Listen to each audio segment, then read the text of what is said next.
নমস্কার, আমি প্রসূন আচার্য। আপনারা দেখছেন প্রসূন আচার্যা জার্নালিস্ট চ্যানেল। বন্ধুরা, আপনাদের প্রথমেই অনুরোধ করব, আমার এই চ্যানেলটিকে অবশ্য করে সাবস্ক্রাইব করবেন, লাইক এবং শেয়ার করবেন, কমেন্ট করবেন এবং পারলে আপনারা মেম্বারশিপ নেবেন। এই কারণে যে সম্প্রতি এই রিল বানানো এবং চটজলদি চুটকি খবরের ক্ষেত্রে এমন একটা অবস্থা সোশ্যাল মিডিয়ায় দাঁড়িয়েছে, আমরা যারা একটুখানি গুরুগম্ভীর আলোচনা না করলেও বস্তুনিষ্ঠ আলোচনা করছি বা বিষয়টি বুঝতে যাচ্ছি সমাজ কোন দিকে যাচ্ছে, তাদের দর্শক হঠাৎ করেই কমতে শুরু করেছে। কারণ ইউটিউব অ্যালগোরিদম এই ধরনের চটুল চুটকি ব্যাপারকে প্রাধান্য দিচ্ছে, যে কারণে আপনাদেরকে প্রথমেই অনুরোধ রাখলাম। এবার আসি মূল প্রসঙ্গে। আমরা পশ্চিমবঙ্গের যে পরিবর্তন হয়েছে তারপর কতগুলো বিষয় লক্ষ্য করে দেখছি, এবং তার মধ্যে অদ্ভুতভাবে এই মধ্যবিত্ত বাঙালি বা উচ্চবিত্ত বাঙালি যারা আগে বিভিন্ন বিষয়ে রিয়াক্ট করত, এখন ইদানিং তারা অদ্ভুতভাবে নিজেকে যেন সব ব্যাপার থেকে সরিয়ে নিচ্ছে। দেখুন, সেই রিয়াকশন হচ্ছে না বলেই একটা সহজ ব্যাপার, মমতা বন্দ্যোপাধ্যায়ের দলের 20 জন সাংসদ চলে যান, কিন্তু সাধারণ মানুষ এখনো সেভাবে রিয়াক্ট করেন না। মেন স্ট্রিম মিডিয়া তাদেরকে বিদ্রোহী বলে দেখাতে সাহস পায়। তার দলের 62-65 জন বিধায়ক যারা ডিম মারা হবে না, ডিম থেরাপি হবে না, চলে যান, সাধারণ মানুষ রিয়াক্ট করেন না।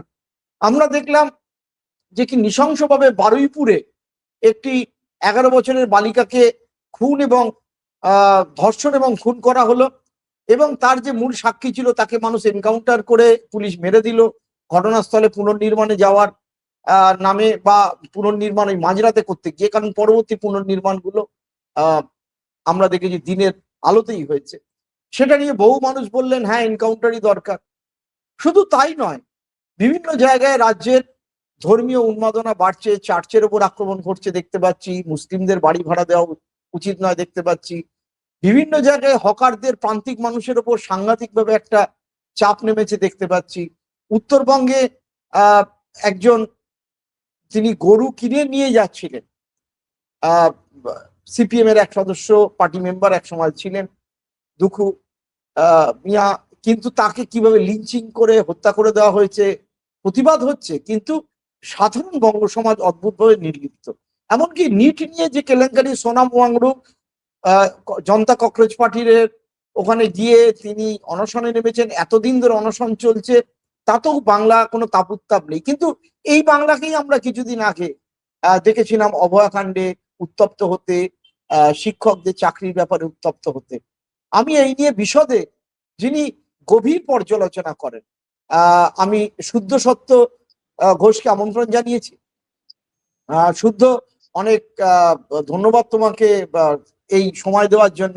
আমি একটু দর্শকদের বলবো, শুদ্ধ আসলে একজন আজকের দিনে চিন্তাবিদ, লেখক, প্রাবন্ধিক, সাংবাদিক তো ছিলেন, এখনো কিছু সাংবাদিকতা করেন, কিন্তু মূলত শুদ্ধর সাথে আলোচনা করলে সমাজের একটা বৃহৎ প্রেক্ষাপট অ্যাকচুয়ালি খুলে যায়। আমি শুদ্ধর সাথে গল্প করতে করতে আমরা এই ব্যাপারটা দেখছিলাম, এবং শুদ্ধ যেটা বলছিল, প্রসূনদা, অদ্ভুতভাবে একটা নিষ্ক্রিয় সমাজ, অথবা আমাকে নিয়েই ব্যস্ত এই মধ্যবিত্ত বাঙালি যারা রিয়াক্ট করতো, মানে নকশাল আন্দোলন সময় থেকে বলুন, সিপিএম এর আমল বলুন, তৃণমূল আমলে বলুন, সিঙ্গুর নন্দীগ্রাম কেন, বিভিন্ন ব্যাপারে অদ্ভুত একটা নিষ্ক্রিয়তা যেন দেখতে পাচ্ছি।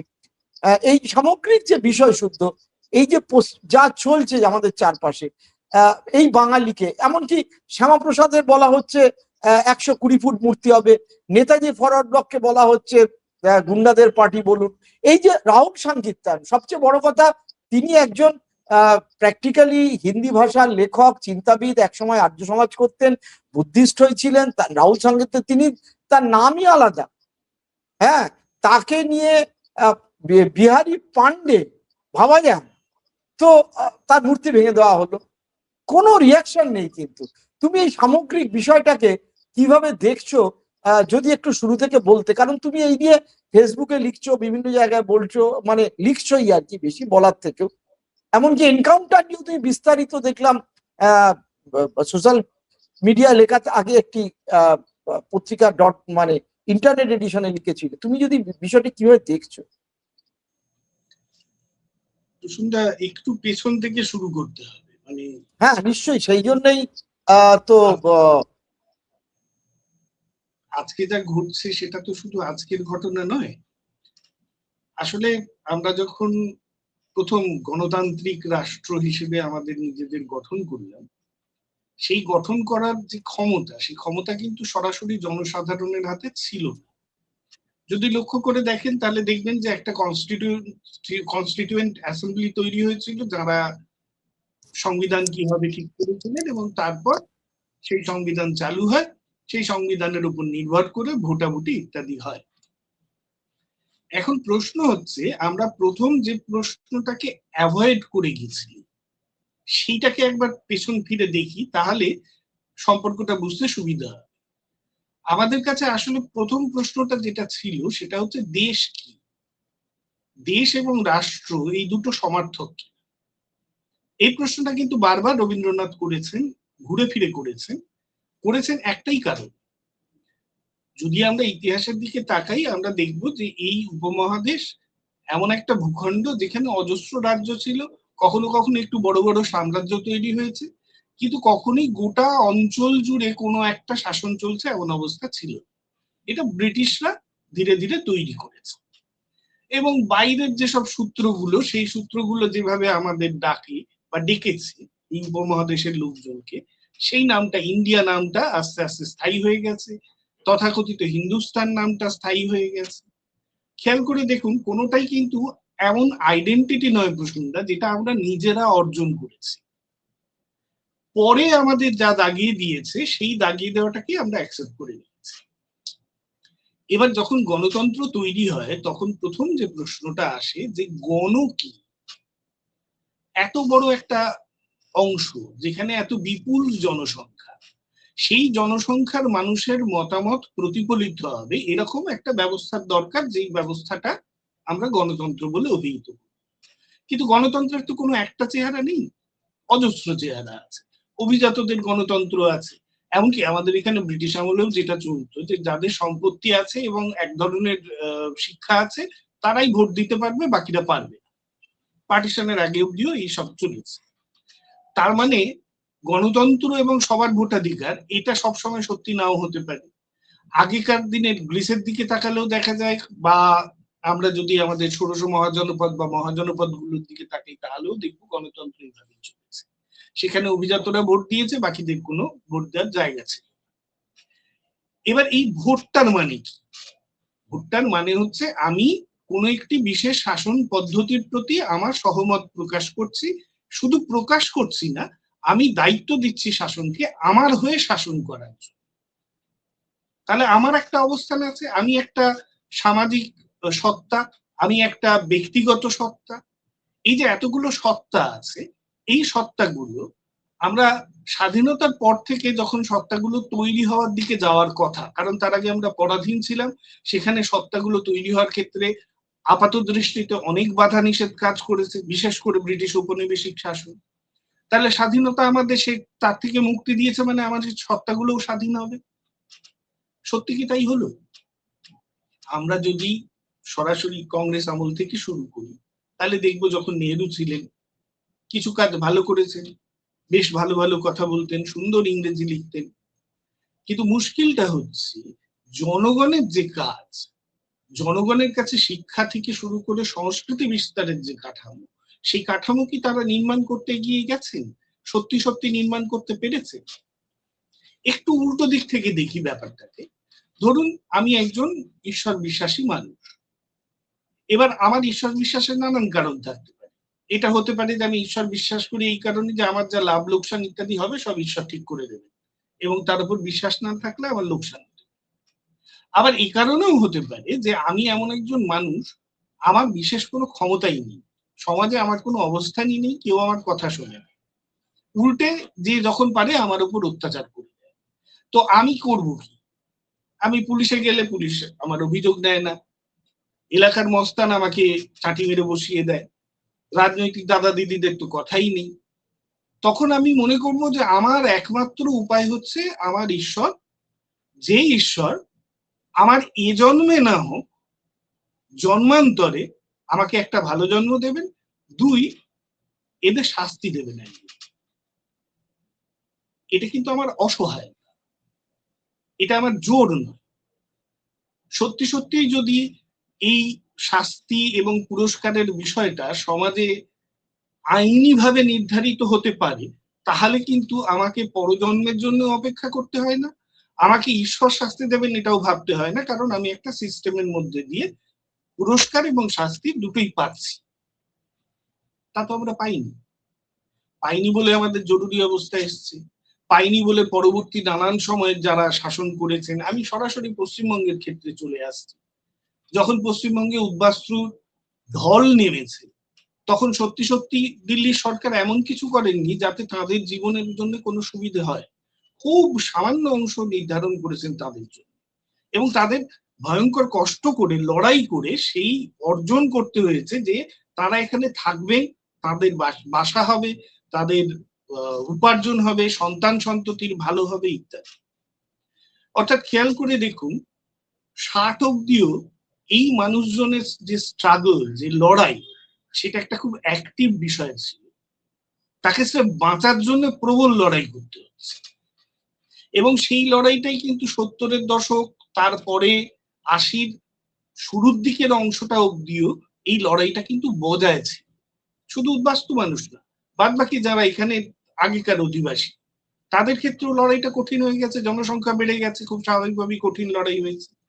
এবার যে মানুষ কঠিন লড়াই করতে অভ্যস্ত হয়, সেই মানুষ দাবি দেওয়া চাহিদার জায়গাটাও আস্তে আস্তে জানাতে অভ্যস্ত।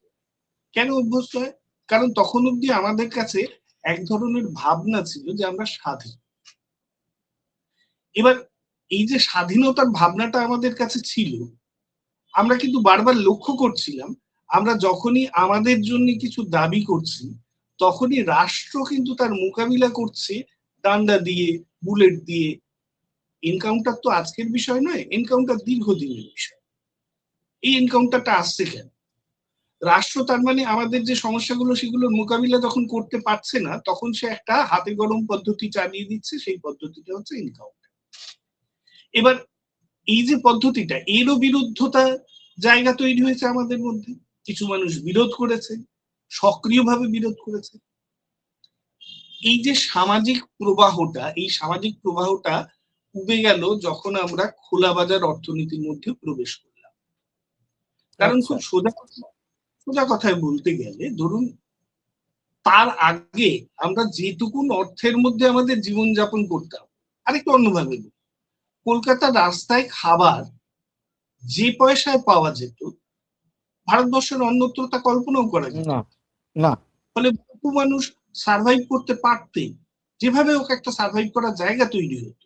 হ্যাঁ, লোকে এবং বলতো যে কলকাতায় 10 টাকায় মাছ ভাত পাওয়া যায় জ্যোতিবাবুর আমলে।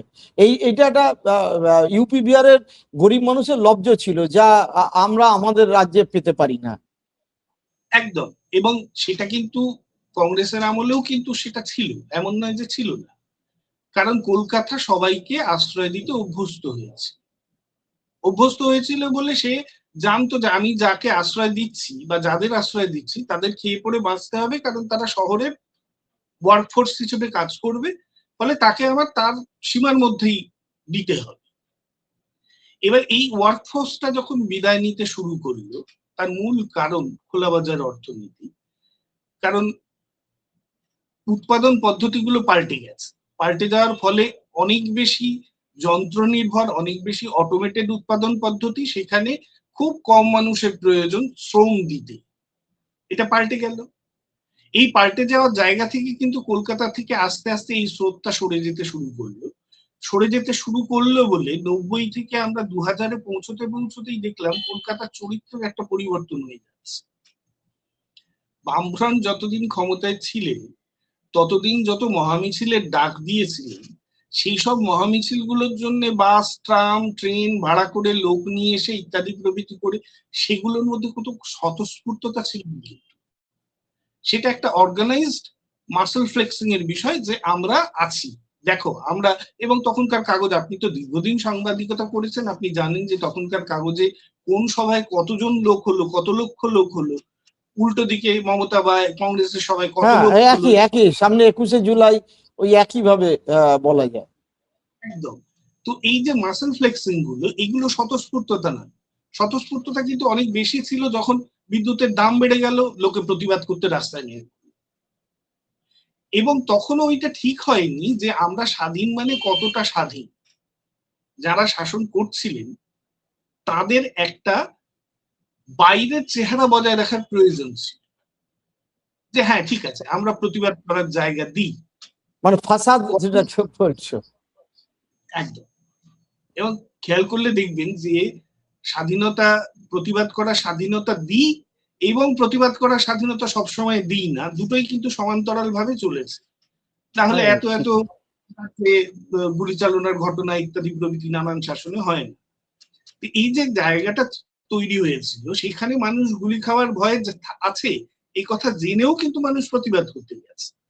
তাহলে আজকে হঠাৎ মানুষের বা কিছুকাল ধরে মানুষের কি হচ্ছে? যাদের ভোট দিলেন তারা দল পাল্টে নিলেন, মানুষ রাস্তায় জমায়েত হয়ে বিক্ষোভ দেখাচ্ছেন না। আসলে এটা এখন আমি একটু থামাচ্ছি তোমাকে, দুটো জিনিস অদ্ভুত আমার লাগছে। যেরকম হকাররা আমি দেখেছি 4 ফুটের দোকান করে তারপরে 14 ফুটে চলে যায়, পথচারীদের অসুবিধা সব মানছি, কিন্তু আমি এই কদিন আগেই একটি উবেরে যাচ্ছিলাম সেক্টর 5-এ, উবেরওয়ালা হঠাৎ করে রিয়াক্ট করলো, এই সূর্যপুরের ঘটনা নিয়ে বোধহয় কারোর সাথে কথা বলছিলাম, বললো যে দেখুন আমি তো সেক্টর এই চত্বরে গাড়ি চালাই, আমার প্রতিদিন 60 টাকায় খাবার হয়ে যেত, কিন্তু কাল থেকে আমার 110 টাকা করে দুপুরবেলা পড়ছে, মাস গেলে আমার 2000 টাকা, কিন্তু বলার কোনো লোক নেই। এই অবস্থা আজকে দেখতে পাচ্ছি আইটি সেক্টর, এটা ঘটনা, আইটি সেক্টরে যেভাবে সেক্টর 5-এ বা নিউ টাউনে বহু জায়গায় ফুটপাতটা সম্পূর্ণ ব্লক করে তার আগুন জ্বালিয়ে করছে, যেটা মেনে নেওয়া যায় না। পাশাপাশি এটাও সত্যি, তারা বলছে যে এই যে সেক্টর 5-কে কেন্দ্র করে যে চাকরির সৃষ্টি হয়েছে, তার মধ্যে একটা বড় সেকশন 15 থেকে 20,000 টাকা মাইনে পায়, তারা রোজ 110 টাকার খাবার খাবেই বা কি করে, আর আমি গরম খাবার বাড়ি থেকে দেবই বা কি করে। এইটা সারা শহর জুড়েই হয়েছে, শহর পরিষ্কার হচ্ছে, এটা একটা ভীষণ অমিনাস সাইন হয়ে দাঁড়িয়েছে আজকের দিন। এবং এই সেকশনের কথা আমি আর একটা ঘটনা বলি, কালকে দেখছিলাম একটি ছেলে চাঁদপাড়ায় সে কাগজের প্লেট তৈরি করে, ব্যাংকের থেকে লোন নিয়েছে। সে বলছে যে আমার সবচেয়ে মুশকিল হয়ে গেল না কি করে ব্যাংকের লোন শোধ করবো, কারণ এই কাগজের প্লেটে তো যারা খেত স্টেশন সংক্রান্ত দোকানগুলো দিয়ে সাপ্লাই করতাম, স্টেশনে হকার থাকবে না ঠিক আছে, বাইরের যে দোকানগুলো ভাঙা পড়লো তারা তো কেউ খাবারের নিচ্ছে না, ফলে এখন আমি কি করব বুঝতেই পারছি। আমরা ঠিক দেখলাম একইভাবে বকরির যেটাকে ঈদুল জুহা বলা হয়, একটা প্রচুর আতঙ্কের সৃষ্টি হলো, গরু কাটা যাবে না স্বাভাবিকভাবে যা সরকার বলেছে, এবং তাতে যারা হিন্দুরা গরু বিক্রি করতে পারলো না সেই নিয়ে কয়েকদিন একটু আলোচনা হলো। আমি একটা হিসেব করে দেখলাম প্রায় 1000 কোটি টাকার মানে ক্ষতি হলো। উল্টো দিকে বাজারে হু হু করে মাংসর মুরগি, চিকেন এবং মাটন দুটোর দামই বেড়ে গেল। আমি দোকানদারদের জিজ্ঞেস করে বলেছি দেখুন এখন তো বলছে হালাল মিট অথবা অর্থাৎ পাঁঠার মাংস 800 থেকে চলে গেছে 1000, 1100, চিকেন চলে গেছে 250, 300, ডিমের দাম ছুটছে কিন্তু ডিমের দাম বাড়ছে। অদ্ভুতভাবে লোক কিন্তু এগুলো নিয়ে চিন্তিত নয়, কিন্তু লোকে কিন্তু ডিম ছুঁড়ে মজাটা নিয়ে, এবং মেন মিডিয়ারও একটা অদ্ভুত ভূমিকা যেটা টিভি মিডিয়া দেখা যায় দেখছি। এবং আমার তোমার কাছে এটা প্রশ্ন, তুমি খুব সঠিকভাবে বলেছো গণতন্ত্রটা কার জন্য ছিল, গরিব মানুষের একরকম ছিল, মধ্যবিত্তর একরকম ছিল, বা শিক্ষিত সম্প্রদায়। তাহলে এই যে শিক্ষিত মধ্যবিত্ত আবাসনে থাকা যে সম্প্রদায়, যারা অভয়াকাণ্ড বলুন, 26,000 চাকরি চলে যাওয়া বলো, নন্দীগ্রাম সিঙ্গুর বলো, বিভিন্ন সময় 21শে জুলাই যারা রিয়াক্ট করেছিল, তারা কি কোনো কারণে রিয়াক্ট করছে না বলে যে যার মতো করছে, সরকারও তার মতো সিদ্ধান্ত নিচ্ছে, দলবদলও তাদের মতো করছে, গরিব মানুষের কি হলো আমার ভাবার দরকার নেই, এইরকম কি কিছু বিষয় এসে দানা বাঁধছে? একটা কথা বলি বসুন্ধা, আপনার কথা ধার করেই বলি, এই যে সেক্টর 5-এ কোনো এক সময় আমিও কাজ করেছি, কাজ করার সময় আমি বাইরে এই ঝুপড়ির দোকানগুলোতেই খাবার খেতাম, কারণ এত মাইনে পেতাম না যে আমরা ওখানকার যেসব বড় বড় রেস্টুরেন্ট ইত্যাদি আছে সেখান থেকে খাবার আনিয়ে খেতে পারি, আর তো খাওয়ার কোনো উপায় নেই। আর কতজনের পক্ষে সম্ভব বাড়ি থেকে খাবার তৈরি করে? তার মানে আমাকে বুঝতে হবে যে অর্থনীতির একটা ভিত্তির পরিবর্তন হচ্ছে। কি পরিবর্তন হচ্ছে? আপনি যদি মাসে 15,000 টাকা রোজগার করেন, তাহলে এই অর্থনীতি চাইছে তার মধ্যে আপনি 14,500 টাকাই ব্যয় করে ফেলবেন এবং ইনস্ট্যান্ট ব্যয় করবেন। কেন এরকম অবস্থা দাঁড়াচ্ছে? কারণ সামগ্রিকভাবে গোটা বিশ্বের অর্থনীতির হাল বেশ খারাপ। ভারতবর্ষের অবস্থা খুব ভালো নয়, কোনোভাবেই ভালো নয়। ভালো নয় বলে যে কোম্পানিগুলো এই ধরনের রাষ্ট্রের পেছনের সুতোগুলোকে নেড়ে থাকে, তারা কি তাদের মুনাফা করা বন্ধ করে দেবে? কোনোভাবেই করবে না।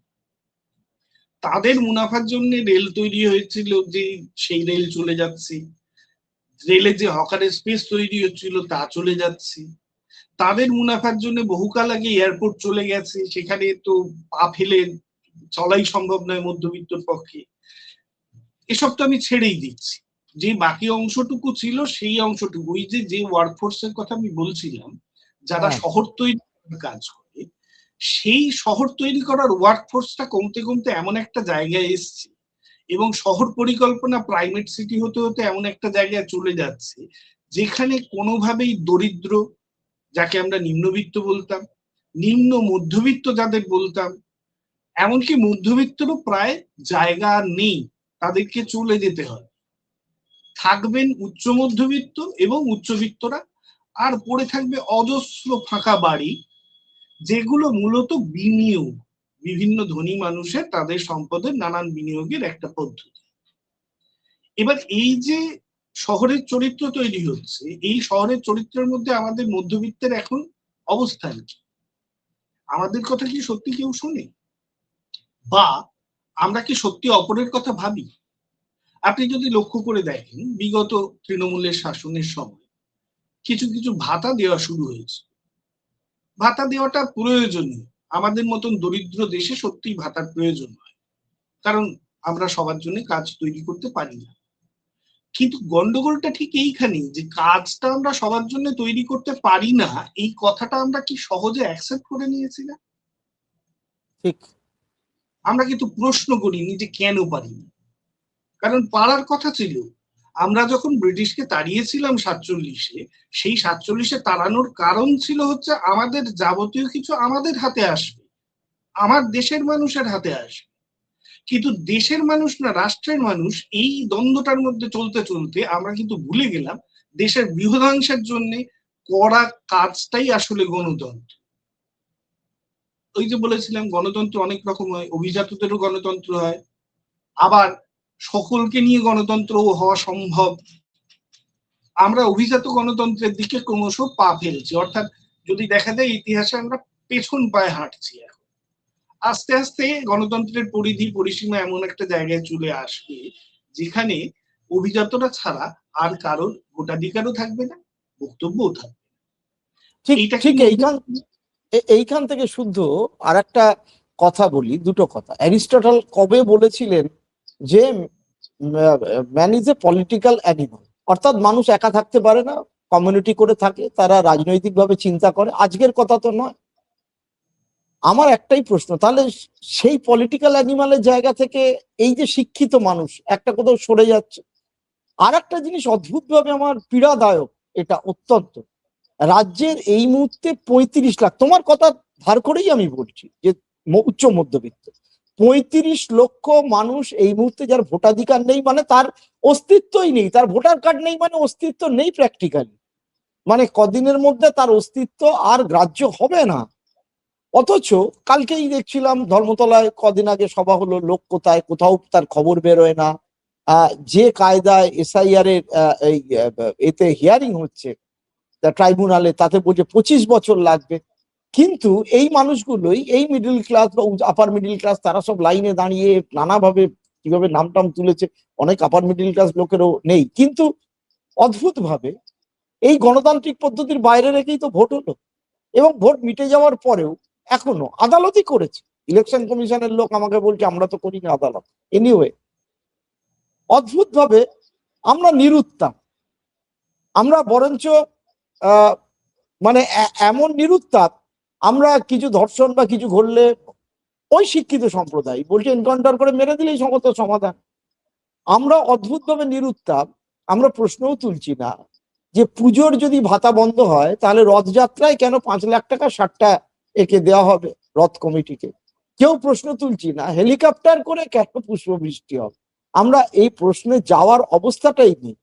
মানে এটা কি ভয়ে না আমাদের মাইন্ডসেটটাই চেঞ্জ হয়ে গেল? যারা এই প্রশ্নটা তুলতেন ওই 8-10% উচ্চবিত্ত শিক্ষিত মানুষ যারা বাংলা সমাজে গত 100 বছর ধরে নার্চার করেছে।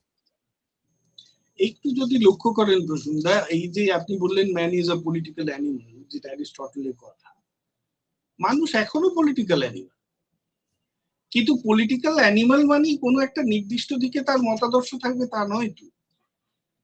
মতাদর্শের বিবর্তন হচ্ছে।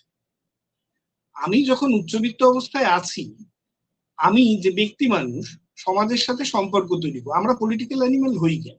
তার কারণ খুব সহজ। মনস্তত্ত্বের দিক থেকে দেখতে গেলে আমরা চাই আমরা যেন একা না হয়ে যাই। আমাদের দলবদ্ধ, আমাদের এই যে করটি, এর মধ্যে যে আসলে যে মস্তিষ্কটা রয়েছে সেটা অত্যন্ত প্রাচীন একটা মস্তিষ্ক, আদিম মস্তিষ্ক, মানে একেবারে শিকারী সংগ্রাহকদের সময়কালের মস্তিষ্ক, মানে যেটা কিন্তু আজকের সময়ের জন্য যতটা এভলিউশন দরকার তা কিন্তু এখনো হয়ে ওঠেনি। ফলে আমরা এখনো গোষ্ঠীতে বিলং করতে পছন্দ করি। এবার এই গোষ্ঠীতে বিলং করতে চাইলে আপনার চারপাশের উচ্চবিত্ত সমাজ সে কি চাইছে তা দেখতে হবে। সে চাইছে তার অর্থ বাড়ে। একটা ছোট্ট উদাহরণ দিলে খুব বোধহয় সহজে বোঝানো যায়। সোনাম ওয়াংচুক এবং সিজেপি এরা প্রতিবাদ করছেন, প্রদর্শন করছেন, একদিকে এটা ঘটছে। আচ্ছা, রাজস্থানে যে কোটা ফ্যাক্টরি, যেখানে আসলে এইসব পরীক্ষার জন্য বিপুল অর্থের বিনিয়োগ করে ছাত্ররা বা তাদের অভিভাবকেরা এই পরীক্ষাগুলো পার হওয়ার জন্য, তা কি বন্ধ হয়ে গেছে? কেউ কি কথা কেন এরকম হবে?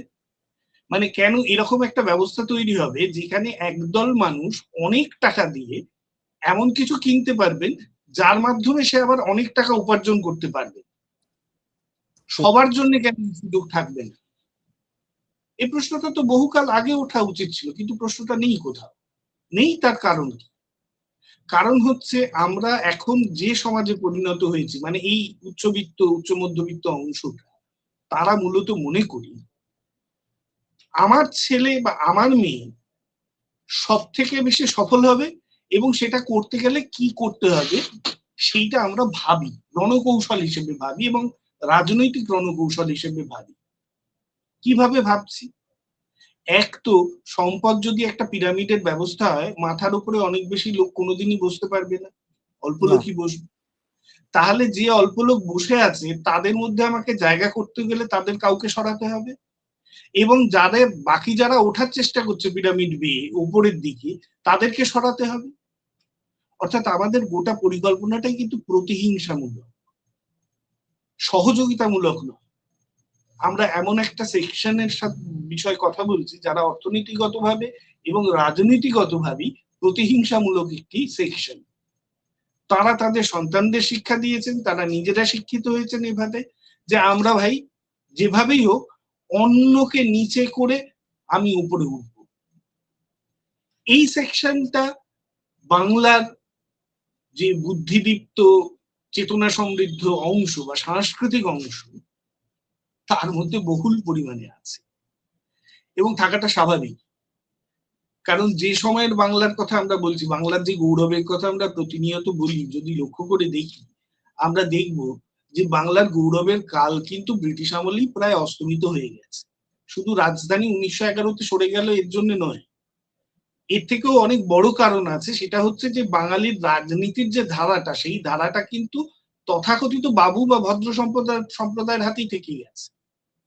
তার বিপরীতে যখন ফজলুল হকেরা উঠে এসছেন, তারাও একটা সময় গিয়ে আলটিমেটলি ওই অভিজাত রাজনৈতিক ব্যবসায়ী রাজনৈতিক যে পরিসর সেখানে সারেন্ডার করে দিয়েছে। ফলে কখনোই গণরাজনীতির জায়গায় এসে পৌঁছয়, হয়তো পৌঁছতে পারতো যদি যারা বামপন্থী, যারা নিজে বলে নিজেদের দাবি করেন বা যারা ছিলেন, তারা যদি সত্যি সত্যি গণস্তরে সাংস্কৃতিক বিবর্তনের চেষ্টা করতে। সেটা তো তারা করেননি। এমনকি তাদের সদস্যদেরই বেশিরভাগ অংশ কিন্তু আজকের এইসব মানুষেরা যারা এনকাউন্টার চাইছেন, যারা মনে করেন একদম একদম সংরক্ষণ হয় তাহলে সেটা খুব অন্যায় বা বিষয়, এবং তাদের মধ্যে কেউ কেউ একটু প্রগতিশীল, তারা মনে করেন যে না, মানে ঠিক আছে, একটা দুটো প্রজন্মের জন্য সংরক্ষণের প্রয়োজন ছিল, কিন্তু যাদের পয়সা হয়ে গেছে তাদের কিন্তু আর সংরক্ষণ দিও না, এটা খুব খারাপ হচ্ছে। একদিক থেকে দেখতে গেলে ঠিকই তো, যাদের পয়সা হয়ে গেছে তাদের দিও। কিন্তু কয়েক হাজার বছরের যে সংরক্ষণ চলেছে, জাতি প্রথা, বর্ণ প্রথা এসবের নামে গোটা শিক্ষা ব্যবস্থাটাকে যারা মুষ্টিমে মানে খুব কবজার মধ্যে রেখেছিল, সেই সংরক্ষণের কয়েক হাজার বছরের তুলনায়, সেই ব্রাহ্মণ্যবাদের তুলনায় আজকে সংরক্ষণ ক বছরে? 47 থেকে শুধু সংরক্ষণ। শুধু একটু গোটাই, আধ ঘন্টা হয়ে গেল, আস্তে আস্তে গোটাই। শুধু কলকাতা তো নয়, শিলিগুড়ি, দুর্গাপুর, বহরমপুর, মেদিনীপুর, এই শহরেও তো সেই সমস্ত জেলাতে আমরা হাই কালচার, মালদা শহর, আমি বিভিন্ন জায়গায়, তোমারও অভিজ্ঞতা তাই, আমরা দেখেছি সেখানে সাংস্কৃতিক পরিমণ্ডল আছে বর্ধমান, সাংঘাতিক আছে। সেইখানেরও এই যে এই সম্প্রদায় শিক্ষিত, তারা রবীন্দ্র ভবন আছে, সব জায়গায় কালচারাল প্রোগ্রাম হয়, তারা গান করেন, বিদেশে যান, এখানে যান, ঘুরে বেড়ান। সেই সম্প্রদায়ের মানুষও কিন্তু অদ্ভুত ভাবে আজকে যা তার চারপাশে ঘটছে, সেটা এই 2 মাসের তো ঘটনা আছেই, তার আগেও ঘটতো। সামগ্রিকভাবে আমরা অভয়াকাণ্ডের পরে যেন একটা যে রেসটা দেখেছিলাম, বিশেষ করে শাসন ক্ষমতা যখন পরিবর্তন হলো, একেবারে একটা রাইটিস্ট ফোর্স, হিন্দুত্ববাদী বা হিন্দু মৌলবাদী যাই বলুন না কেন, তারা এলো এবং তারা এসে গির্জার ব্যাপারে বলছে, মসজিদের ব্যাপারে বলছে, ঝটকা না হালাল বলছে, ইত্যাদি বলছে, এবং সেক্ষেত্রে কোনো শিক্ষিত কথাবার্তা আসছে না, মানে যেটাকে তথাকথিত কোন আনএডুকেটেড কিন্তু একটা অন্য ধরনের ধর্মীয়, তারাও কিন্তু বিষয়টাকে মনেই করছে না যে কেদারনাথ পান্ডে, যার নাম রাহুল সংকীর্তন, তার তো মূর্তি রানীগঞ্জে ভেঙেছে। সেখানে আমি দেখছিলাম হার্ডলি 15-20 জন লোক একটা প্রতিবাদে সামনে, যে মূর্তি শুধু সব শুধু তুলে নিয়ে চলে গেছে।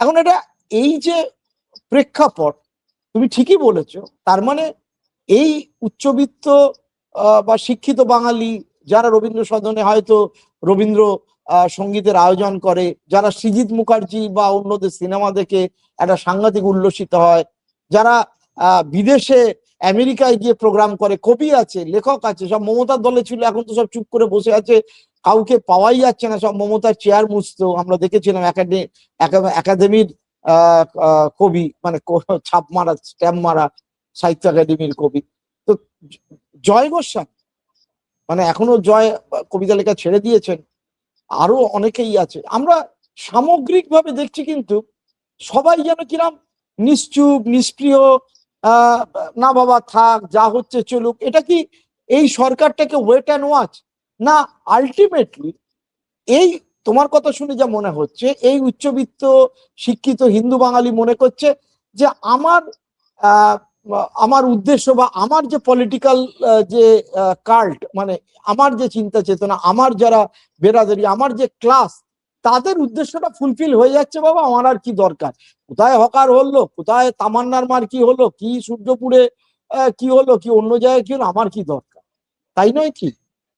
এটা একটা জায়গায় না, মানে পিয়ার প্রেসার বলতে পারে। ধরুন আপনার চারপাশে 10 জন লোক আছে যাদের সাথে আপনার নিয়মিত সংযোগ, আপনার বন্ধু বান্ধব ইত্যাদি।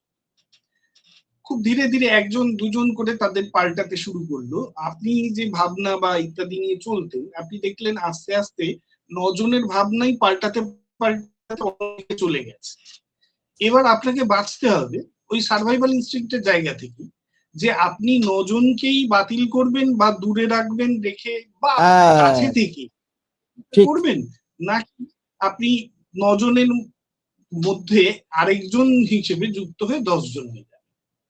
এই যে যেসব জায়গাগুলোর কথা আপনি বললেন, আমিও নানান সময় মফস্বলের শহরগুলোতে বা কলকাতা ব্যতীত শহর গ্রাম ইত্যাদিতে ঘুরে বেরিয়েছি।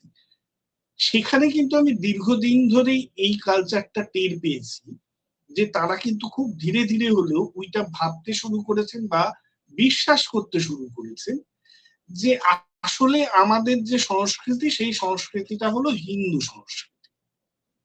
এবং তাদের মধ্যে কিন্তু তথাকথিত ভাবে প্রগতিশীল মানুষের সংখ্যা বেশি। তারা রবীন্দ্রনাথও চর্চা করছেন, অন্যদিকে তারা হিন্দু সংস্কৃতিরও চর্চা করছে। এবং কোথাও গিয়ে যদি কোয়েশ্চেন করা হয়, তাহলে সেই কোয়েশ্চেনটা তারা অ্যাকসেপ্ট করতে পারছে। মজা হচ্ছে তারা কোন হিন্দু সংস্কৃতির চর্চা করছে। হিন্দু সংস্কৃতি তো একটা বহুমুখী সংস্কৃতি, বহুল বিচিত্র একটা সংস্কৃতি। অজস্র দেব দেবী আছে, অজস্র উপাসনা পদ্ধতি আছে, এবং হাজার হাজার বছর ধরে তৈরি হয়েছে। বেদের মধ্যেও রয়েছে, বেদের বাইরেও রয়েছে, এবং বেদ ইত্যাদি প্রভৃতির পিরিয়ডে সেই অর্থে হিন্দু বলে তো কেউ এক্সিস্টও করতেন না। ঠিক ঠিক। অনেক পরের কালে এই হিন্দুত্বের প্রশ্নটা এসে দাঁড়াবে, মানে মূলত ব্রিটিশ আমলে সব থেকে বেশি করে এসে দাঁড়াবে যখন ইসলাম এসেছিল। তারা হিন্দু বলে দাগিয়ে দেওয়ার যে জায়গাটা তৈরি করেছিল সেটাও একটা জায়গা অবশ্যই, কিন্তু মজা হচ্ছে যত দাগেই দাগানো হোক না কেন, তা তো একমুখে একরৈখিক কোনো সংস্কৃতি ছিল না, এবং আজও নেই। অজস্র সম্প্রদায় আছে। তাহলে তারা কোন হিন্দু সংস্কৃতির কথা বলছেন বা ধর্মের কথা বলছেন? তারা বলবেন সনাতন। কথাটার একটা প্যারাডক্সিক্যাল নেচার আছে। সনাতন মানে যা আদি অন্তহীন চলে আসছে। আদি অন্তহীন তো অজস্র পদ্ধতি, শিব বিষ্ণু ব্রহ্মা মহেশ্বর, মানে দুর্গা কালী, অজস্র অজস্র দেবদেবী এবং অজস্র পুজো আদি অনন্তকাল ধরে চলে আসছে। পাথরের পুজো আছে, গাছের পুজো আছে, বিভিন্ন প্রাণী। এরা একেবারেই বিজেপি যে কাল্টে পুজোটাকে নিয়ে যাচ্ছে সেই ইয়েতে চলে গেছে। হ্যাঁ, এবং এটা হচ্ছে সারেন্ডার করা। কারণ আমি ওই 10 জনের থেকে মানে একজন হয়ে লড়তে চাইছি, বাঁচতে চাইছি, এবং বাঁচতে চাইছি এই কারণে এখানে খানিকটা সোশ্যাল ডারউইনিজমের মানে অবদান আছে বলা যেতে পারে। সেটা হচ্ছে আমি চাইছি এই অবস্থার মধ্যে সব থেকে বেশি সুবিধাটা কিভাবে পাওয়া যায় সেটা ব্যবস্থা। আসি শেষ দুটো প্রশ্ন। তার এইটাই পলিটিশিয়ানরা বুঝতে পেরে গেছে, যে কারণে শ্রমিক ভট্টাচার্য একবার বলছেন যে তৃণমূলের জন্য দরজা খোলা হবে না, আবার প্রকাশ চিকবরাই যে সবচেয়ে বেশি দুর্নীতি করেছে বলে সুকান্ত মজুমদার বলছে তার গলায় পরিয়ে দিয়ে বলছে উত্তরীয় যে সে ভালো হয়ে গেল, পরিবর্তন হয়ে গেল। আবার দিলীপ ঘোষ বলছে আমাদের মুখ্যমন্ত্রী শুভেন্দু অধিকারী, আমরা দেখেছি তাকে নারস্টিং অপারেশন। সবটাই যেন এই সোসাইটির, এই তুমি যে সেকশন আমি যে সেকশনকে নিয়ে কথা বললাম তারা যেন মান্যতা দিয়ে দিয়েছে, কাকুল এরম করতে পারে, ঋতব্রত এরম করতে পারে। তাই জন্যই কি তারা একেবারে ভয়হীন।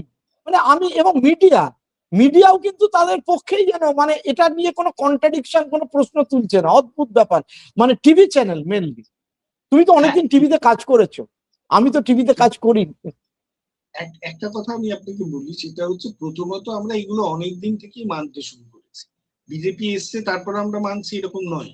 না, আমরা আমাদের রাজনীতিবিদেরা দুর্নীতি পরায়ণ হবে, আমরা মেনে নিয়েছি আমাদের রাজনীতিবিদদের অধিকার থাকবে আমার বাড়ির হেসেলে কি রান্না হচ্ছে, আমার সাথে আমার স্ত্রীর কি সম্পর্ক, বা কোনো একজনের সাথে কি জামা কাপড় কি পরবে না পরবে। এই তো আজকে থেকে দেখছি না, 34-35 বছর হয়ে গেল, 40 বছর হয়ে গেল আমি এগুলো দেখে চলেছি, গ্রামে মফস্বলে নগরে সর্বত্র। তার মানে আমরা আজকে এটা মেনে নিচ্ছি না, আমরা অনেকদিন ধরে মেনে নিচ্ছি, মানতে মানতে আজকে একটা স্যাচুরেশন পয়েন্টে পৌঁছে গেছি যেখানে আমরা মনে করছি এটাই নীতি, এবং এর মধ্যে আমরা কৌশল আবিষ্কার করে চমৎকৃত হওয়ার চেষ্টা করছি। দেখেছো ঋতব্রতরা কেমন কৌশল করতে পারে? দেখেছো মমতা কিরকম বোকামো হচ্ছে অভিষেককে সঙ্গে রেখে, কিংবা মমতা চালাকি করতে পারে অভিষেককে সরিয়ে দিয়ে, কিংবা এই যে শ্রমিক বাবু একরকম কথা বলছেন, দিলীপ বাবু একরকম কথা বলছেন, এই যে যত রকম কথা হচ্ছে, এর যে জায়গায়, এর পেছনের যে জায়গাটা সেটা আমরা দেখার চেষ্টা করছি না। এর জন্য কি মিডিয়া কিছুটা দায়ী, টিভি মিডিয়া তারাও কিন্তু মূল জায়গায় যাচ্ছেই না, যাবে না। কারণ একটা খুব ছোট্ট কথা বলি, সেটা হচ্ছে বিজেপি ক্ষমতায় এসে গেছে, কোনো সন্দেহ নেই, কিন্তু বিজেপির সারা পশ্চিমবঙ্গে চলার মতন সংগঠন তো তৈরি নেই। এবার দরজা খুলবে দরজা বন্ধ করবে এই নিয়ে তো ওদের মধ্যেই দ্বন্দ্ব চলছে। কারণ সংগঠন তো আকাশ থেকে পড়বে না, মানুষ লাগবে। কোন মানুষ লাগবে? খুব নীতিনিষ্ঠ মানুষ ইত্যাদি প্রভৃতি যদি নিয়ে তারা সংগঠন করতে চান, খুব ভালো কথা, আমি সানন্দে তাদের মানে অভিনন্দন জানাবো। কিন্তু মুশকিলটা হচ্ছে রাজনীতি এমন একটা জলে পরিণত হয়েছে, সেটা বিজেপি জানেন না, এটা হতে পারে না, যে যত রাজনৈতিক কর্মী রয়েছেন তথাকথিত ভাবে তাদের বেশিরভাগই দুর্নীতি পরায়ণ। সুতরাং আজ নয় কাল দরজা খুলতে হবে এবং এরা আসবে। আমার শেষ প্রশ্ন, দীর্ঘক্ষণ হয়ে গেল, তার মানে এইভাবে পুরোটাই মেনে নেওয়াই আগামী দিন কি বাঙালির ভবিতব্য, না আলটিমেটলি এই যারা একেবারে ডাউন ট্রাডান, যারা সবচেয়ে বেশি সাফার করছে, যত মানে এই ধরা যাক বারুইপুর কাণ্ডে যে ধর্ষক, যে অভিযুক্ত, যাকে এনকাউন্টার করে মারা হচ্ছে, যে হকার, যে গরু বিক্রি করতে পারছে না, যে পিটিয়ে মারা যাচ্ছে গরু বিক্রি করতে, সবটাই কিন্তু একেবারে সমাজের লোয়ার স্ট্যাটা। এরা আলটিমেটলি কোনো একটা জায়গায় সম্মিলিত প্রতিবাদ করবে নাকি, যেটা আমরা রামমোহন, রবীন্দ্রনাথ, বিবেকানন্দের সময় থেকে জ্যোতি বসু, মমতা ব্যানার্জি, আপ টু এই বিজেপি, এই upper caste quote unquote upper caste Hindu ভদ্রবিত্ত বাঙালি যাদের পকেটে পয়সা আছে, তারাই এই সমাজটাকে চালিয়ে নিয়ে গেছে এবং তারা আর কোনো ঝুট ঝামেলায় যেতে চায় না, প্রতিবাদ চায় না, তাদের কথাই প্রিভেল করবে। খুব সংক্ষেপে যদি বলতে, এইখানে আরেকটা জিনিস একটু যোগ করে দিই বসুন্ধরা, সেটা হচ্ছে মুসলিম আপার কাস্টও কিন্তু এর বিরুদ্ধে যেতে চায় না। হ্যাঁ, কারণ তাদেরও মাসুম আক্তার সে তো আমাকে বলছে দারুণ খুশি, দারুণ সরকার। হ্যাঁ, মানে এইটা থাকবেই। এখন একটু ছোট্ট করে একটা অন্য উদাহরণ দিই, সেটা হচ্ছে ধরুন একজন পুরুষ প্রতিদিন বাড়িতে ফিরে বউকে পেটায়, তারপর বউয়ের সাথে যখন ঝামেলা হয়, বউ যখন চলে যেতে চায়, তখন সে বলে যে আমি তোমাকে এত ভালোবাসি, সেই কারণেই আমি এসব করি, তুমি ছেড়ে চলে গেলে আমার খুব কষ্ট হবে। ভালোবাসার কথা, আসলে এটা ভালোবাসার কথা না, এটা খুব মনস্তাত্ত্বিক ভাবে বলে স্যাডিজম। এবং স্যাডিজম তখনই এক্সিস্ট করতে পারে যখন আপনি যে নিপীড়ন করবেন, উল্টো দিকে কেউ নিপীড়িত থাকবে। যদি নিপীড়িতই না থাকে, তাহলে আপনি ওই স্যাডিস্ট প্লেজারটাই তো পাবেন না। এবার যারা আজকে নিপীড়িত হচ্ছেন, তারা কতদিন নিপীড়িত হতে চাইবেন, এইটা ইতিহাসের গতির উপর নির্ভর করবে। এমন নয় যে এক্ষুনি তারা সব পাল্টে ফেলবেন, এক্ষুনি সব ভেবে ফেলবেন, তা না।